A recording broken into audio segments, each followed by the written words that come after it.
நீதிமொழிகள் 10வது அதிகாரம் 22வது வசனம் இப்படியாக சொல்கிறது, கர்த்தரின் ஆசிர்வாதமே ஐசுவரியத்தை தரும், அதனோடே அவர் வேதனையை கூட்டார். ஏசப்பா தருகிற ஆசிர்வாதம் வேதனை இல்லாத ஆசிர்வாதம், அதுவும் ஒரு நிலையான ஒரு ஆசிர்வாதம். இதே மனுஷங்க கொடுக்குற ஆசிர்வாதம் என்னைக்குமே நிலையா இருக்காது. சில நேரங்கள்ல சில தேவைகளுக்காக நம்ம மனுஷங்கள நாடி போகும்போது அவங்க நம்மளை காயப்படுத்துவாங்க. நம்முடைய சூழ்நிலை அவங்களுக்கு புரியாது. இன்னும் சில மனிதர்கள் என்ன செய்வாங்க அப்படின்னா, நமக்கு தேவையான ஆசீர்வாதத்த குடுப்பாங்க. தேவைப்படும்போது எல்லாமே செய்வாங்க. ஆனா செஞ்சுட்டு நம்மள அடிமைப்படுத்த தான் நினைப்பாங்க.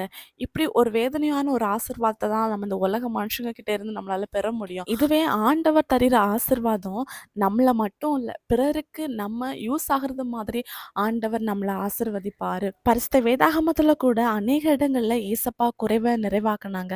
முக்கியமா 5 அப்பம் 2 மீன்கள தன்னை நாடி வந்த ஜனங்களுக்கு ஆண்டவர் சாப்பிட கொடுத்து திருப்தியா ஆண்டவர் அனுப்புனாரு. அதே மாதிரி உங்க வாழ்க்கையில கூட ஏதாவது குறைவுபட்ட சூழ்நிலையில நீங்க இருக்கலாம்.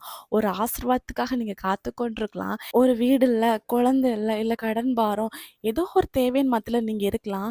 ஆண்டவரை நோக்கி கூப்பிடும்போது ஏசப்பா உங்களை ஆசீர்வதிப்பாரு. அவர் தருகிற ஆசீர்வாதம் ஒரு வேதனை இல்லாத ஆசீர்வாதம். அவரை நாடி தேடுகிற ஜனங்களை ஏசப்பா கைவிட மாட்டாரு. அவரை விசுவாசிங்க, அவரை நோக்கி கூப்பிடுங்க. ஆண்டவர் உங்க வாழ்க்கையில பெரிய அற்புதங்களை செய்வாங்க. விசுவாசிங்க, அற்புதங்களை எதிர்பாருங்க. இயேசு கிறிஸ்துவின் நாமத்தில் ஆமென்.